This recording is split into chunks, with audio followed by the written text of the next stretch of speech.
সুপ্রিয়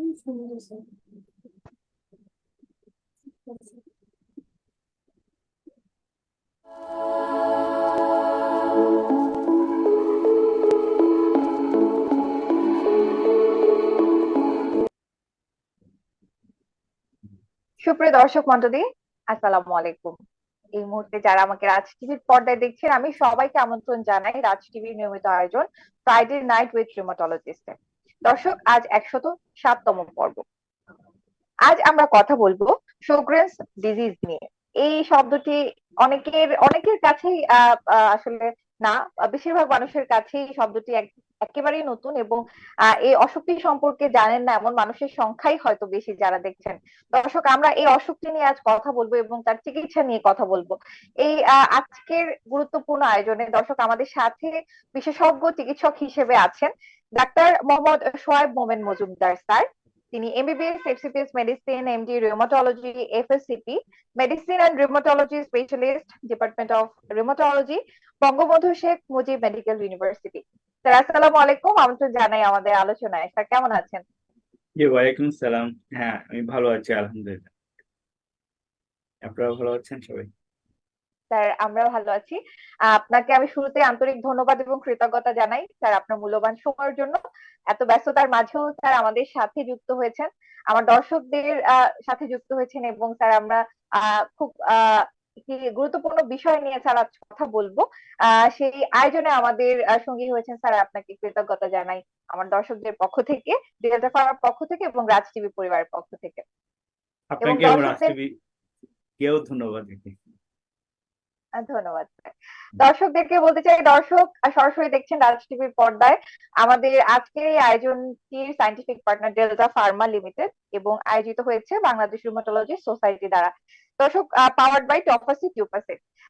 আজকের আলোচনার বিষয়বস্তু শোগ্রেনস ডিজিজ রোগটি কি এবং চিকিৎসা। এ সংক্রান্ত কারো কোনো প্রশ্ন থাকলে কিংবা এই অসুখে আক্রান্ত আছেন এমন যদি কেউ আমাদের এই মুহূর্তে দেখে থাকেন, আপনাদের কোনো প্রশ্ন কিংবা জিজ্ঞাসা থাকলে আমাদের মন্তব্য সেকশনে লাইভ চলাকালীন সময়ে প্রশ্নগুলো করতে পারেন। আমাদের বিশেষজ্ঞ চিকিৎসক আছেন, তিনি সমাধান দিবেন। বেশি বেশি করে আমাদের আজকে লাইভটি শেয়ার করে দিন, যাতে আমরা আমাদের তথ্য পরামর্শগুলো আরো মানুষের কাছে পৌঁছে দিতে পারি। আমরা আর কথা না বাড়িয়ে আমাদের মূল আলোচনায় চলে যাই। ডাক্তার মোহাম্মদ শোয়েব মোমেন মজুমদার স্যারের কাছে আমি শুরুতেই জানতে চাই, এই যে স্যার গাল ভরা একটা শব্দ শোগ্রেনস সিনড্রোম, এই শোগ্রেনস ডিজিজ আসলে কি?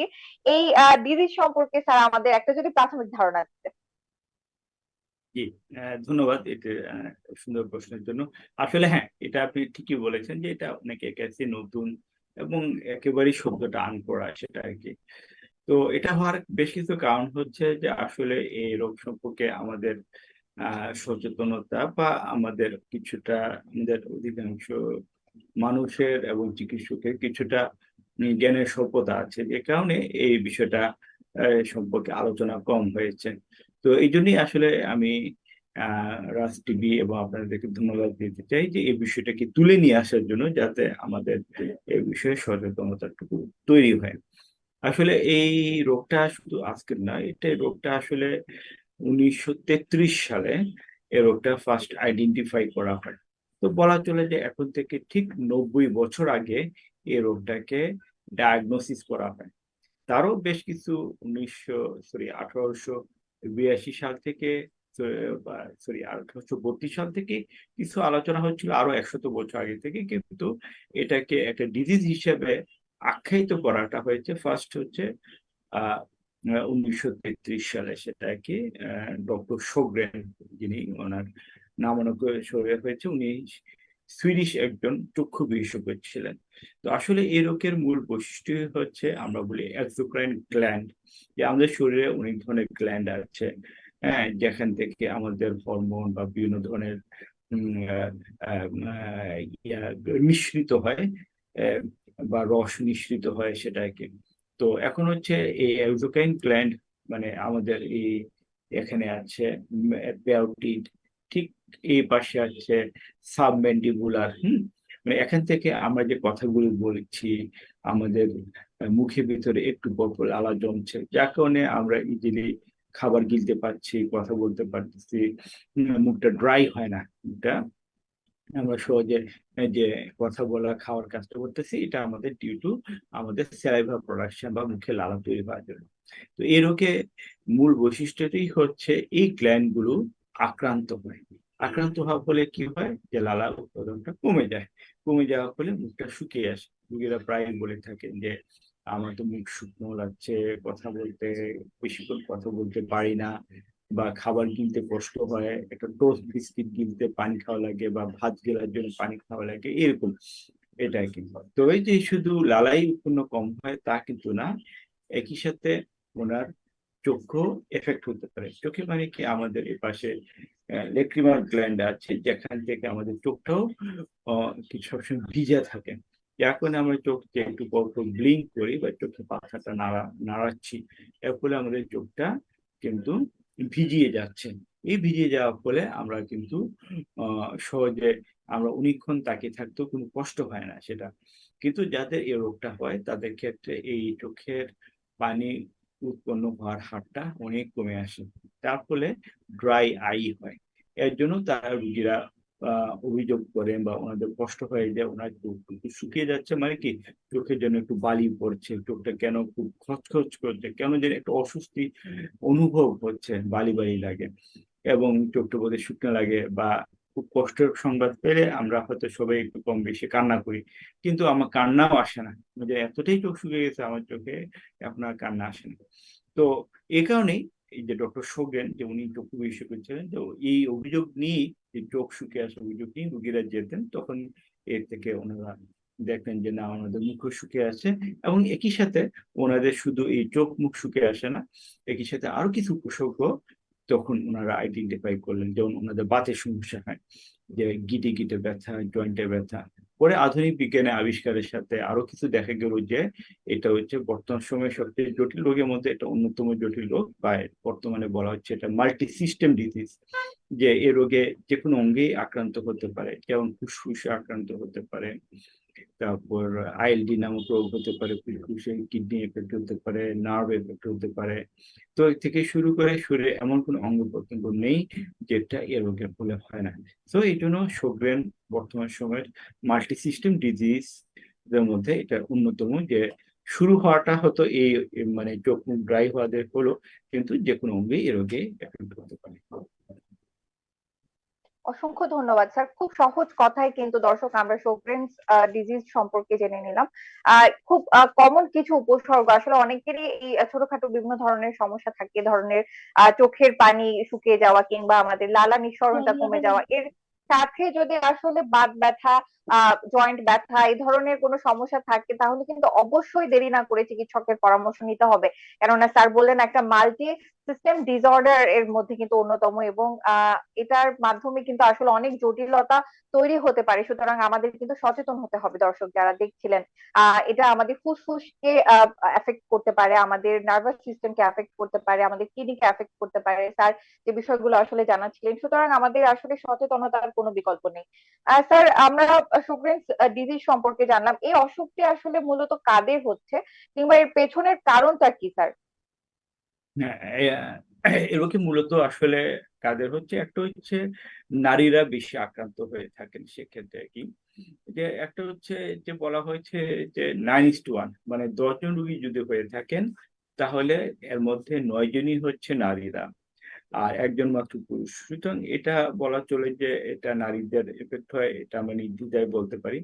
2 নাম্বার হচ্ছে এটা একটা অটোইমিউন কন্ডিশন, যার কারণে এটা রিমাটোলজি বিভাগের রোগ হিসেবে নির্ধারিত হয়েছে। যে একটা হচ্ছে কি, যে আমাদের শরীরে বেশ কিছু কোষ আছে, যে কোষগুলো আসলে আমাদের ইমিউন সিস্টেমের অংশ, যারা শরীরের রোগ প্রতিরোধের জন্য কাজ করে থাকে। যেমন হচ্ছে আমাদের শরীরে টি লিম্ফোসাইট আছে, বি লিম্ফোসাইট, বা বেশ কিছু কোষ আছে। তো আমরা যখন যদি খুব সহজ বাংলায় যদি বলি, যেহেতু সাধারণ মানুষ আমাদের দর্শক, যেমন আমাদের জ্বর সর্দি কাশি এরকম একটু উপসর্গ হলো, কিন্তু 4-5 দিন ভোগার পরে আমরা একটা পর্যায়ে আমরা আস্তে আস্তে সুস্থ হয়ে উঠি। কেন হই? কারণ হচ্ছে আমাদের এই রোগ প্রতিরোধের কোষগুলো বা ইমিউন সিস্টেমের কোষগুলো এই যে ভাইরাস, যে ব্যাকটেরিয়া বা যে জীবাণু দ্বারা আমি অসুস্থ হলাম তাকে আক্রমণ করে, তার বিরুদ্ধে অ্যান্টিবডি তৈরি করে। এর ফলে আমরা ধাপে ধাপে আল্লাহর মধ্যে সুস্থ হয়ে উঠি। কিন্তু কখনো কখনো দেখা যায় কি, এই রোগ প্রতিরোধক কোষগুলো ভুল করে যখন এক্সোক্রাইন গ্ল্যান্ড গুলোকে, যেমন এই পেউটিক, স্যালিভারি, তারপর লেক্রিমার, চোখের এই গ্ল্যান্ড গুলোকে আক্রান্ত করে, তখন তারা আর সেভাবে কাজ করতে পারে না। তার ইমিউন সিস্টেমের কোষগুলোকে মনে করে যে এই এক্সোক্রাইন গ্ল্যান্ড গুলো বা এই গ্ল্যান্ড গুলো হচ্ছে বাইরের শত্রু, তারা ভুল করে এদের বিরুদ্ধে অ্যান্টিবডি তৈরি করে বা তাদেরকে আক্রমণ করে বসে থাকে। তখন যখন এই অ্যান্টিবডি গুলো এই এক্সোক্রাইন গ্ল্যান্ড, মানে আমরা বলবো যে লালা গ্রন্থি, তারপর শরীরের নেত্রনালীর গ্রন্থি, এগুলোকে যখন আক্রমণ করে, তখন তাদের কার্যক্ষমতা হারিয়ে যায়। আস্তে আস্তে তাদের লালা এবং চোখে পানি উৎপন্ন হওয়ার ক্ষমতাটা কমে আসে। এভাবে রোগটুকু তৈরি হয়। শুধু এই জায়গার মধ্যে তার আক্রমণ করাটা সীমাবদ্ধ রাখে তা কিন্তু না, যেটা বললাম যে শরীর এটা একটা মাল্টি সিস্টেম ডিজিজ, যে কোনো অঙ্গে আক্রান্ত হতে পারে। তো এগুলোর পাশাপাশি অন্যান্য যেসব অঙ্গকে তারা আক্রমণ করবে, সে অঙ্গের লক্ষণ নিয়ে রুগী আমাদের সামনে আসবেন সেটা। হম যেমন দেখা যায় কি, কিছু কিছু রোগী আছে যে আমাদের সামনে পিউরিক প্যারালাইসিস নিয়ে আসলেন। পিউরিক প্যারালাইসিস মানে হচ্ছে হঠাৎ হঠাৎ হাত পা প্যারালাইসিস হয়ে গেল, এমনই প্যারালাইসিস। তারপর পরীক্ষা নিরীক্ষা করে দেখা গেলো যে ওনার পটাশিয়াম কমে গেছে। তারপর পটাশিয়ামের ঘাটতি পূরণ করার জন্য ওনাকে পটাশিয়াম দেওয়া হলো। এরকম কিছু রোগী আছে যে কয়েকদিন পর পর প্যারালাইসিস হয়ে যায়, আবার পটাশিয়াম ঘাটতি থাকলে সেটাকে পূরণ করে দিলে আবার ঠিক হয়ে যায়। পরে দেখা গেল কি, এটা কেন এই ঘাটতিটা হচ্ছে, যে কিডনি থেকে পটাশিয়ামটা হারিয়ে যাচ্ছে, প্রস্রাবের মাধ্যমে বেরোয় যাচ্ছে, শরীর থেকে এটা হারিয়ে যাচ্ছে, কমে যাচ্ছে। তো এই জন্য তো কিডনি থেকে কেন আক্রান্ত হারিয়ে যাচ্ছে, তো বেশ কিছু কারণের মধ্যে একটা কারণ হচ্ছে যে রেনাল টিউবুলার সিরোসিস নামক একটা রোগ আছে। এবং এই রোগটা কেন হয়, এই যে শোগ্রেনে যাদের রোগী হয় তাদের। সুতরাং শুধু যে এই জায়গার মধ্যে এফেক্ট থাকবে তা কিন্তু না, যখন এই কিডনিকেও এইভাবে আর কি আক্রমণ করে, তখন দেখা যায় কি তার শরীর থেকে পটাশিয়াম কমে যাচ্ছে, এবং বেশি কমে গেলে তখন তার মাংসপেশি দুর্বল হয়ে প্যারালাইসিস হয়ে যায়। সুতরাং এটা যার ক্ষেত্রে যে অঙ্গকে বেশি এফেক্ট করবে তার সেই লক্ষণগুলি দেখা যায়। ধন্যবাদ স্যার। এই যে অনেক ধরনের জটিলতা নিয়ে আসলে এই শোগ্রেনস ডিজিজটা প্রেজেন্ট করতে পারে স্যার, এক্ষেত্রে আসলে ডায়াগনোসিস করা কি আসলে খুব বেশি কঠিন? আর স্যার, ডায়াগনোসিস করার জন্য কি কি প্রয়োজন স্যার? কোনো পরীক্ষা নিরীক্ষা প্রয়োজন আছে কিনা, কনফার্ম করার জন্য কি কি দরকার স্যার? এই বিষয়গুলো নিয়ে একটু জানতে চাই। জি জি। একটা হচ্ছে কি, প্রথমে হচ্ছে আমি যদি একটা একটু বিশদভাবে যদি বলি, যে আসলে শোকের ডায়াগনোসিস করাটা একটু জটিল। নাম্বার ওয়ান, এক নম্বরে বলি, নাম্বার ওয়ান জটিল এ কারণে আমাদের দেশে এ ব্যাপারে আলোচনাটা কম হয়। কারণ হচ্ছে আমরা উম, এর আহ, মানে ডায়াগনোসিসের রাস্তাটা কিছুটা জটিল জটিল এই কারণে বলবো যে মুখ শুকিয়ে আসা বা চোখ খচখচ করা, এরকম অনেক রোগে হতে পারে। নাম্বার ওয়ান এটা হচ্ছে। এবং বাকি কারণগুলো কিন্তু আরো বেশি কমন সব ব্রেনের তুলনায়।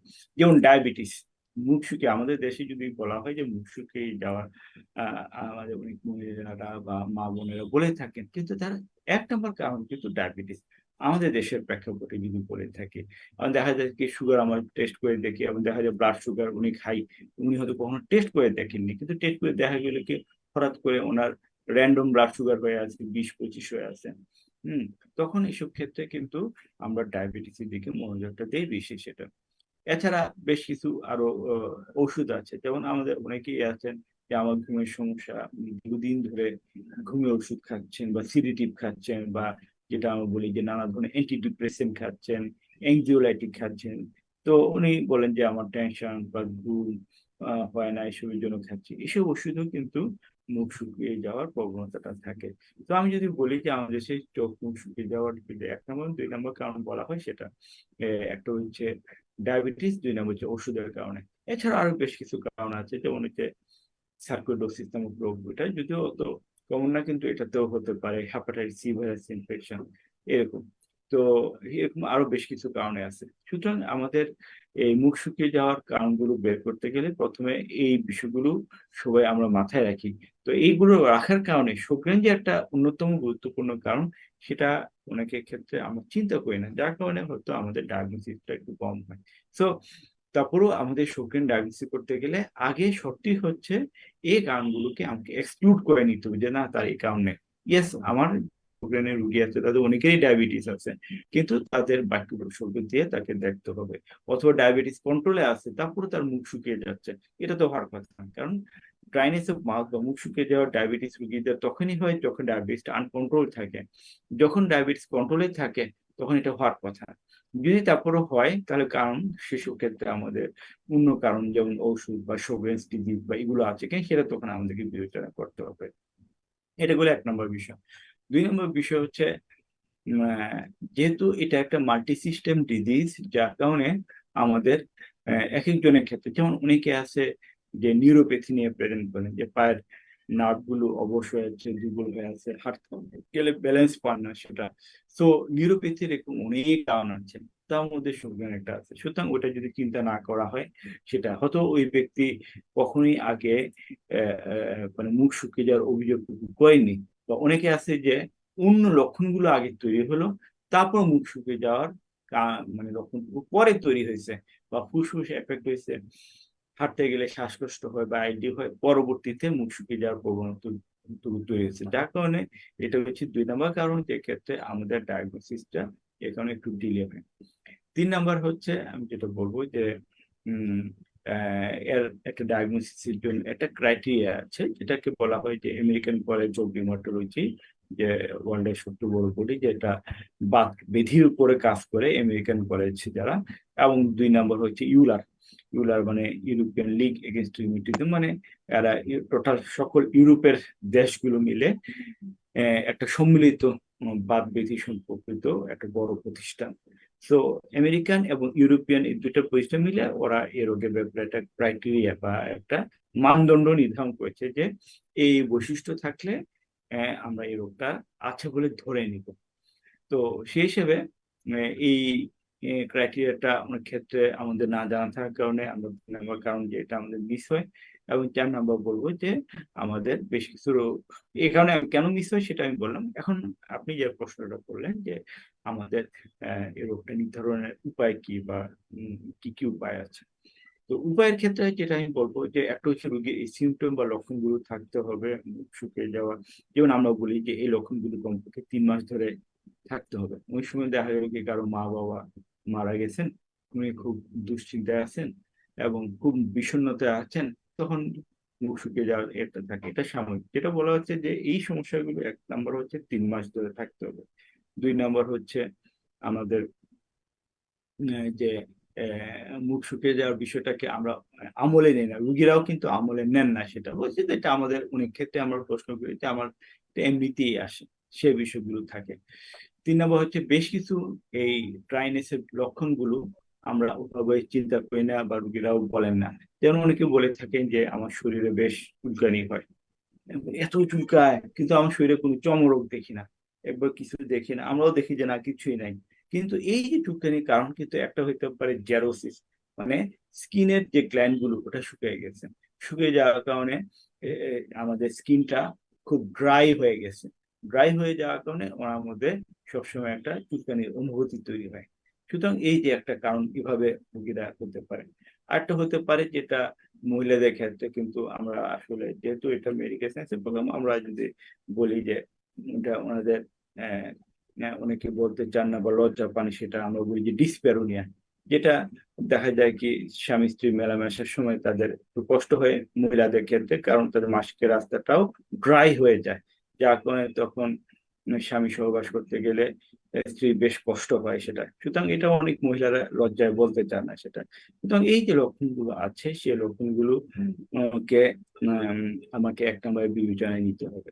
2 নম্বরে হচ্ছে বেশ কিছু তার টেস্ট আছে, যে আমি যে ড্রাই বলছি, চোখ ড্রাই বলছি, সেটা আসলে তার প্রমাণ কি, এই প্রমাণের কিছু টেস্ট আছে। এই টেস্ট গুলো, মুখ ড্রাইয়ের যে টেস্ট গুলো আগে আমাদের দেশে বাংলাদেশে ছিল না, এটা আমরা আমাদের বিভাগে আমরা শুরু করেছি, গত 1 বছর ধরে করছি। সুতরাং এই বিষয়গুলো কিন্তু আগে ছিল না আসলে, যার কারণে এখন আমরা রেগুলার টেস্ট করার কারণে আসলে যে একটা মানুষ মুখ ড্রাই হচ্ছে বা লালা উৎপাদন যে কমে গেছে, লালা উৎপাদনের স্বাভাবিক হার কত, সে তুলনায় কতটুকু কমেছে, সেটা আমরা কিন্তু এখন রেগুলার মেজার করতে পারছি, মাপতে পারছি।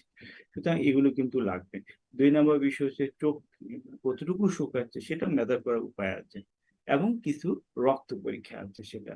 সো এই জন্য বেশ কিছু অ্যান্টিবডি আমরা বলি, এনটিএসএসএ, এনটিএসএসবি অ্যান্টিবডি, এরকম বেশ কিছু রক্ত পরীক্ষা আছে, সেগুলোর মাধ্যমে পজিটিভ থাকলে আমরা শনাক্ত করতে পারি। এবং ফাইনালি হচ্ছে একটা লিভ বায়োপসি বলা হয়, যেটা হচ্ছে এখান থেকে ঠোঁট থেকে বা ঠোঁটের আগা থেকে মুখের যে স্যালাইভা, এই গ্ল্যান্ড বলা হয়, কিছু গ্ল্যান্ড, অল্প একটু গ্ল্যান্ড কেটে নিয়ে পরীক্ষা করা হয়। সো এই রাস্তাটা একটু জটিলতর। অনেকে আছেন যে রোগীরা ভয় পান যে আমার মধ্যে ঠোঁটের একটু কাটবেন, বা মহিলারা একটু বেশি চিন্তা করে যে আমার ঠোঁটের একটু অংশ বায়োপসি করবে, এটা দেখতে কেমন হবে না হবে, বা এটা ঘা শুকাবে কিনা। তো এইসব নানাবিধ কারণে আমাদের এই ডায়াগনোসিসটা ডিলে হয়। কিন্তু এগুলো হচ্ছে আপনার যে প্রশ্ন, যে আমরা কিভাবে রোগটা নির্ধারণ করতে পারি, সুতরাং এই লক্ষণ প্লাস এই সব পরীক্ষার মাধ্যমে আমরা শোকের জিনিসটার ডায়াগনোসিস করতে পারি। অসংখ্য ধন্যবাদ স্যার, খুব চমৎকার কিছু এবং গুরুত্বপূর্ণ কিছু তথ্য উপস্থাপন করেছেন। আসলে শোগরেন্স ডিজিজ নিয়ে হয়তো অনেক চিকিৎসকও হয়তো প্রাথমিকভাবে চিন্তা করেন না যে তিনি যে রোগীটিকে দেখছেন তিনি হয়তো এই অসুখে আক্রান্ত হতে পারেন, কিংবা একজন রিউমাটোলজিস্টের কাছে রেফার করার ব্যাপারটি আসলে শুরুতেই হয়তো একজন চিকিৎসকের মাথায় আসে না। স্যার, আপনার এই কথাগুলোর পরে আমার মনে হয় যে রোগীদের পাশাপাশি চিকিৎসক যারা দেখছেন তারাও এই বিষয়টি আমলে নেবেন। এবং দর্শক, আমরা জেনে নিলাম শোগ্রেনস ডিজিজটির ডায়াগনোসিসটা কিভাবে হয়। স্যার, এই যে বিভিন্ন ধরনের উপসর্গের কথা জানলাম, জটিলতা তৈরি হতে পারে এই বিষয়টি আমরা জেনে নিলাম। আমরা তো চাই স্যার এই উপসর্গ থেকে দূরে থাকতে, এই জটিলতাগুলো থেকে দূরে থাকতে। আর স্যার, সুতরাং চিকিৎসা সম্পর্কে একটা সবার একটা জানতে চাওয়ার বিষয় থাকে যে এই সমস্যার সমাধানটা আসলে কি, কিভাবে সমাধান হবে, সমাধান হতে কতদিন লাগবে, আদৌ কি এটা পুরোপুরি ভালো হয়ে যাবে কিনা। স্যার, এই এই প্রশ্নের উত্তরগুলো স্যার একটু আপনার কাছ থেকে জানবো। হুম, আচ্ছা, হ্যাঁ, না, এটা তো আসলে রোগ থাকলে সবাই চিকিৎসার ব্যাপারে আগ্রহ থাকবে, এবং রোগ থেকে মুক্তির জন্য সবাই চিকিৎসা জানতে চাবে, এটাই স্বাভাবিক। এক্ষেত্রে যেহেতু রোগটা আমি বলবো, যেটা একটু আগে বললাম, যেটা মাল্টি সিস্টেম ডিজিজ, সুতরাং এক্ষেত্রে আহ, উম, আহ, একটা একক চিকিৎসা পদ্ধতি দিয়ে এই রোগটাকে চিকিৎসা করা যাবে বিষয়টা না, যেহেতু কিছু রোগটা কিছুটা জটিল। এবং আসলে এক্ষেত্রে রোগের চিকিৎসার ক্ষেত্রে কোন অঙ্গ বেশি এফেক্ট হয়েছে, রোগীর লক্ষণটা কোনটা সবচেয়ে বেশি, সেটার উপর ভিত্তি করে আমাদের চিকিৎসার দিকে যেতে হবে।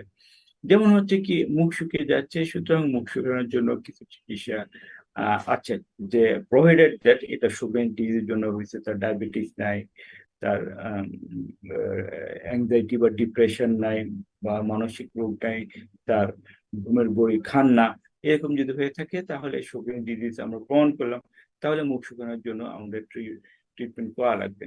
এই ট্রিটমেন্টের মধ্যে যেমন আর্টিফিশিয়াল স্যালাইভা আছে যেরকম, তারপর আমরা বলি যে আর্টিফিশিয়াল স্যালাইভা আমাদের দেশে পাওয়া যায় না, তাহলে কি হইতে পারে, আমাদের সুগার ফ্রি চুইংগাম আছে, চুইংগাম খেতে পারেন। অথবা আমাদের সাধারণ মানুষের জন্য, মহিলারা যেহেতু এদের রোগটা মহিলাদেরই হয় বেশি, আমরা বলতে পারি তেঁতুল খেতে পারেন। তেঁতুল খেলে অন্তত স্টিমুলেশন তৈরি হবে, স্যালাইভারি স্টিমুলেশন, যে কারণ তেঁতুলের প্রতি মেয়েদের একটা আগ্রহ বেশি থাকে, সুতরাং তেঁতুল খেলে সেটা একটা হতে পারে সেটা। কিন্তু শুধু এগুলোই না, একই সাথে মুখ সবসময় ড্রাই থাকার কারণে হয় কি, পেশেন্টের ওরাল হাইজিন বা ডেন্টাল হাইজিনটা দুর্বল হয়ে যায়।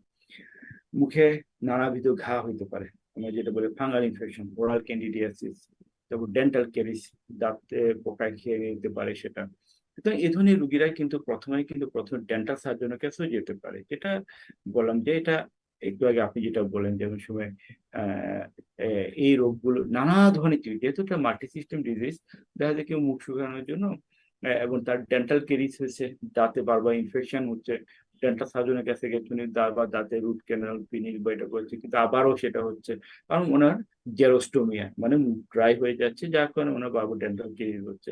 সুতরাং এই বিষয়টাকে খেয়াল রাখতে হবে। সুতরাং দেখা যাচ্ছে কি, এই মুখ শুকানোর কমপ্লিকেশন নিয়ে উনি ডেন্টাল সার্জনের কাছে যাচ্ছেন। তারপরে যে মুখের বারবার ঘা হচ্ছে, সেটার জন্য উনি স্কিন স্পেশালিস্টের কাছে যাচ্ছেন। তারপর হচ্ছে উনি চোখ বারবার ড্রাই হচ্ছে, এর জন্য উনি অপথলমোলজিস্টের কাছে যাচ্ছেন। তো চোখ ড্রাই হওয়ার জন্য আমরা বলি আর্টিফিশিয়াল টিয়ার দেওয়া, যে চোখে আমাদেরকে বাইরে থেকে টিয়ার সাপ্লাই দেওয়া, যেহেতু টিয়ার তৈরি হচ্ছে না বা আমাদের চোখের পানি তৈরি হচ্ছে না দেখে সেটা। এবং এটার সাথে সাথে আমাদের এটা গেল যে এক্সোক্রাইন গ্ল্যান্ড, মানে আমাদের ড্রাই চোখ মুখ শুকিয়ে যাওয়ার জন্য। এছাড়া ওনার যদি ফুসফুস আক্রান্ত হয়ে থাকে, সেই ফুসফুস আক্রান্ত হওয়াটা কি মাত্রায়, যেটা আইএলডি বা interstitial lung disease. Interstitial lung disease নানাভাবে হতে পারে, 4 ধরনের ইন্টারস্টিশিয়াল লাং ডিজিজ হতে পারে ফুসফুস রোগীরা। সুতরাং কারো যদি ফুসফুস আক্রান্ত হওয়ার লক্ষণটা প্রধানতম লক্ষণ হয়ে থাকে বা এটা যদি আগে এফেক্ট হয়ে যায়, উনি কিন্তু একজন বক্ষব্যাধি বিশেষজ্ঞের কাছে যেতে পারেন সেটা। সুতরাং এক্ষেত্রেও কিন্তু রোগীরা সরাসরি আমাদের কাছে না গিয়ে আরেকজনের কাছে যেতে পারে। যার নিউরোলজিক্যাল সমস্যা, মানে পায়ের স্নায়ু এফেক্ট হয়েছে, যেমন হতে পারে যে ট্রামাস মাইলেটিস, একটা খারাপ রোগ, যে হঠাৎ করে মেরুদণ্ড তীব্র ব্যথা হলো, মুহূর্তের মধ্যে পা দুটো অবশ অসাড় হয়ে গেল, প্রস্রাব পায়খানা আটকে আসলো এবং পুরা প্যারালাইসিস হয়ে গেল। এই ধরনের যে রোগগুলো, সেটার একটা অন্যতম কারণ কিন্তু শোগরেন্স ডিজিজ।